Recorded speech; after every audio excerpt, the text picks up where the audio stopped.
अजश्चाश्रद्धधानश्च संशयात्मा विनश्यति नायं लोकोऽस्ति न परा न सुखम संशयात्मनः। प्रिय दर्शकों नमस्कार, एक बार फिर से उपस्थित हूँ आप सबके सामने गुरुवार के कार्यक्रम में। अद्भुत और बिल्कुल नया, एकदम ही नया। आइए शुरू करते हैं आज का कार्यक्रम। कहीं नहीं जाना है। पिछले दिन के कार्यक्रम में आप लोगों को मैंने जो बात बताई थी वो बिल्कुल ही नई बात थी।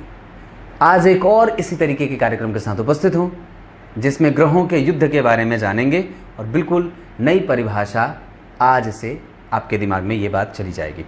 शुरू करते हैं आज का कार्यक्रम। कहीं नहीं जाना है, बन के रहिएगा। कार्यक्रम के आरंभ में बोले गए श्लोक का अर्थ भी बताने वाला हूँ।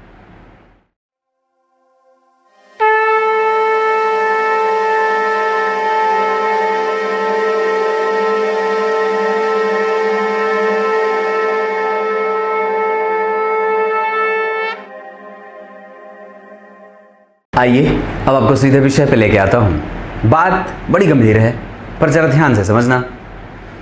वो ये है कि जब भी जन्म कुंडली में दो ग्रह बिल्कुल एक अंश के लेवल पे आ जाते हैं, जैसे एकदम वो निकट आ जाते हैं, तो युद्धरत हो जाते हैं, युद्ध करने वाले हो जाते हैं।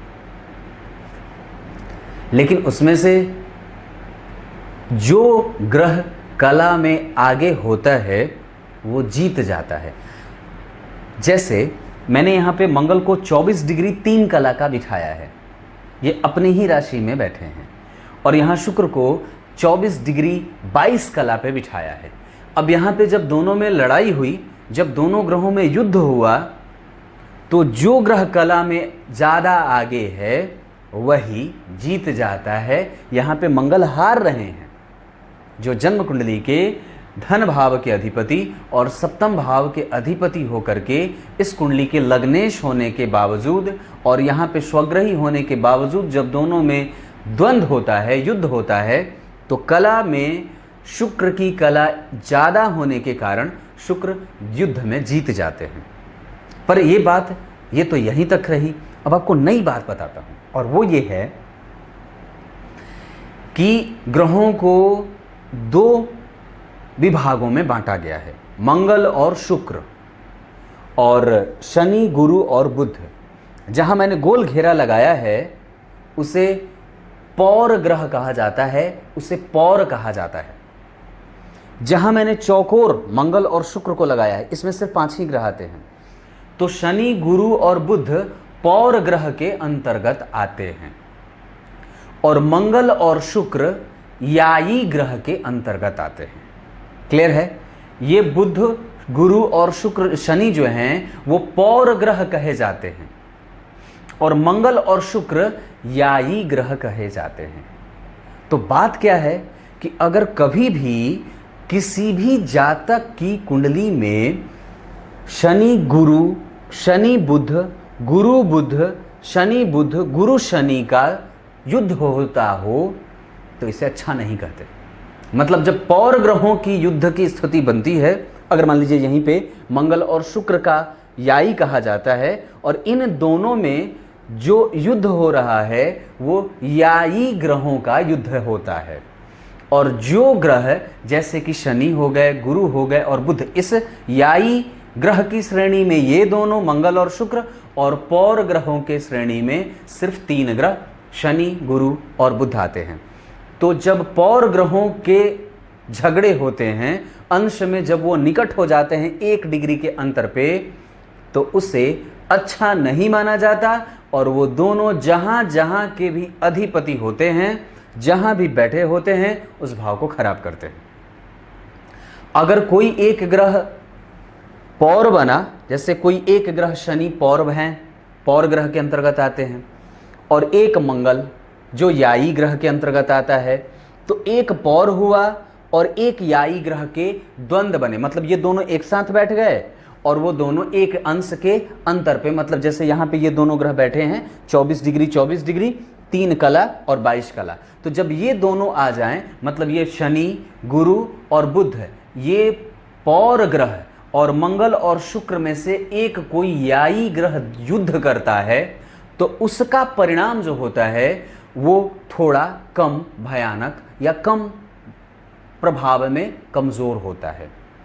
लेकिन जब दोनों याई ग्रह एक साथ बैठ करके युद्धरत होते हैं, जैसे कि यहां देख रहे हैं आप, ये दोनों एक ही अंश पे हैं, कला में शुक्र आगे निकल रहे हैं, तो याई ग्रह जब युद्ध करते हैं तो वो सामान्य परिणाम देते हैं।